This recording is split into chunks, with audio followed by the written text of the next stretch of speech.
Hola, hoy les venimos a presentar nuestra propuesta de investigación en el área de medicina.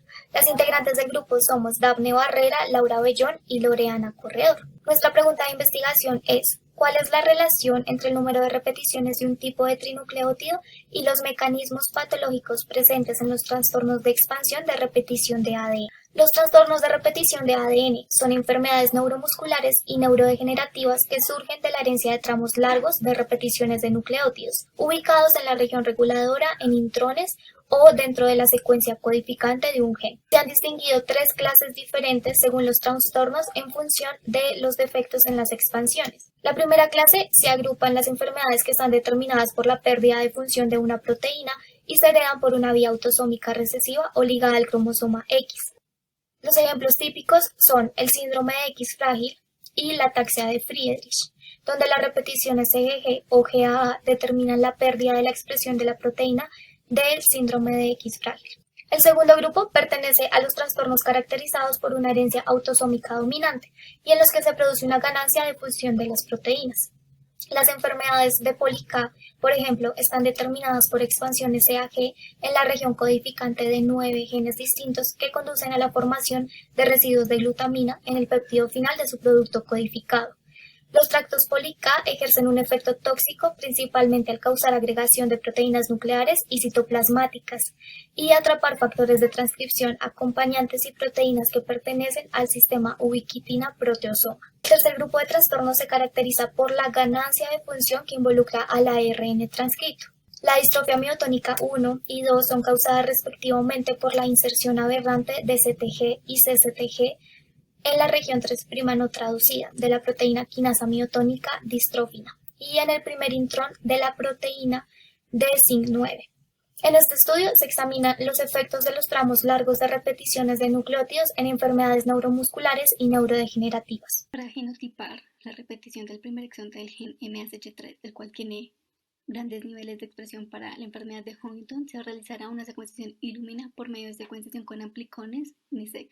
Esta secuenciación incorpora nucleótidos modificados para que se realice una terminación reversible cíclica. Esta cuenta con 4 principales pasos, el cual en primer lugar es la preparación de la muestra, la cual consiste en el que el genoma a secuenciar será fragmentado y posteriormente será unido con adaptadores, para que después sea purificado y puesto en plantillas con una superficie de celdillas para la amplificación de ADN y generación del clúster. En este se incorporarán los fragmentos a la plantilla y después se verán uniones covalentes entre estos con los primers o adaptadores y posteriormente serán amplificados mediante una PCR. Estos realizarán clústeres y se realizará amplificaciones de puentes por ciclos. Posteriormente, en el tercer paso de secuenciación, serán añadidos nucleótidos marcados con fluorescencia a los clústeres, estos con el fin de identificar los nucleótidos para cada secuencia.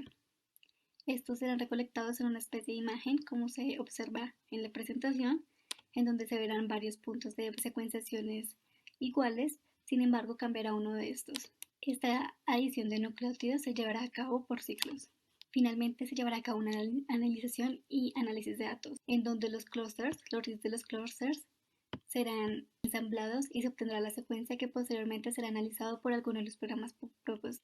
Desventajas de este tipo de secuencia es que es una técnica que tiene bajo porcentaje de error y su rendimiento de corrida es mayor, generando una gran cantidad de lecturas.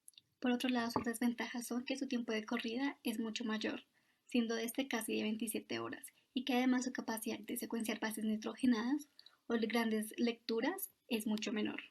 Bien, ahora para poder identificar si la proteína de interés está presente o no en el paciente, es necesario realizar la técnica de laboratorio denominada Western blot o immunoblot. Esta técnica consta de los siguientes 6 pasos.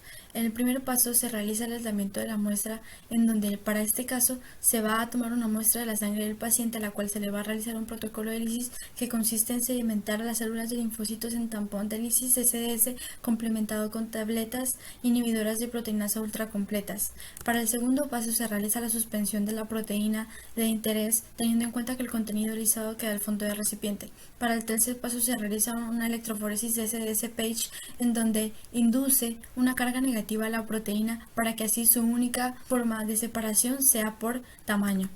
Es importante resaltar que para el paso 3 su resultado va a ser un gel de poliacrilamida con toda la información necesaria que se va a transmitir después a la membrana de nitrocelulosa, que también va a ser bloqueada por proteínas que no van a ser de interés, para que así puedan ser identificadas en el paso 5 por el anticuerpo específico y no vaya a haber ningún error en el resultado. Para el paso 6 se revela la fluorescencia del anticuerpo que genera al unirse a la proteína específica. A partir del anterior, pudimos dar respuesta a nuestra pregunta de investigación, dado que mediante Illumina será posible encontrar la secuencia de las muestras recolectadas de los pacientes y de esta manera identificar la cantidad de trinucleótidos repetidos característicos en la enfermedad de Huntington. Por otro lado, mediante la técnica de Western blot será posible encontrar la proteína que contiene la expansión poli-K, producto de la repetición del trinucleótido a través del antígeno 1C2 para la enfermedad de ataxia de Friedreich.